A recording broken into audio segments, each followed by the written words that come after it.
अस्सलाम वालेकुम जी, की हाल चाल हो? ठीक ठाक हो जी? अच्छा जी, अज चले हाँ रूटा मारन तो घरों निकले हाँ तो हम बारिश हुई है लेकिन थोड़ी हुई आ तो बत्तरवा तो चले हाँ असी थोड़ा जहा मसला बनया वा ये इट्टां पईयां ने ठीक है। ये इट्टां अगों परां होणियां ने ते राह खुलना तो फिर ट्रैक्टर जिहड़ा ना वो निकलना बाहर सुहागा सुहागा भी करना ठीक है। यह कम हो रहा है तो मिस्त्रियों का जिहदी वजह नूं आ राह सारा जा जड़ा ना वेखो हुण उन्हां दा तरला कीता उधरों भी बंद वा ऐनूं चले जांदे पर इधरों भी बंद वा ते इधर पिछे बैग ते इट्टां लगियां ते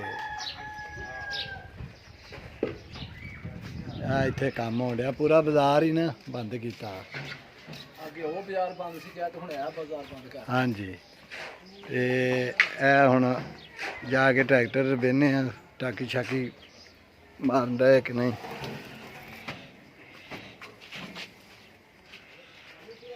और ट्रैक्टर खलोता वा ठीक है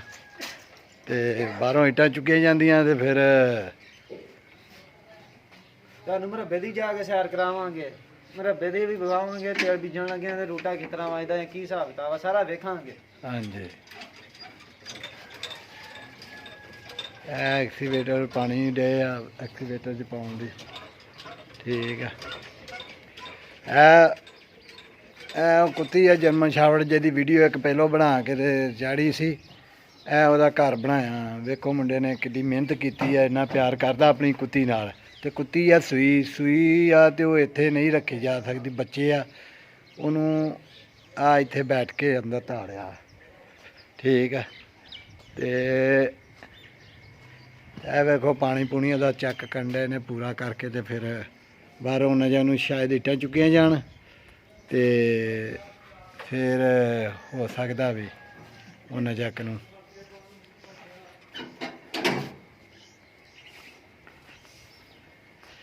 अंदर ये ताले आ बच्चे आ ते कुत्ती आ नाल ये खोलना ये करके नहीं भी ये वो गिज्जी आ ओहदी ओह ना असीं बाहर कड्ढीए ते सानू ये पिंडों बल्के दुनिया ते बाहर कड्ढ मारे क्योंकि जदों जानवर बच्चे दिंदा ना तो फिर उसदी नेचर बदल जाती है ते वो जदों आऊगा तो इंशाअल्लाह वीडियो बनावांगे बच्चों दी बच्चे भी दिते उन्हें ते बाकी बूटे माशाल्लाह वाहवा काफ़ी सारे लाए हुए हैं फुल्लां वाले भी आ ते बाकी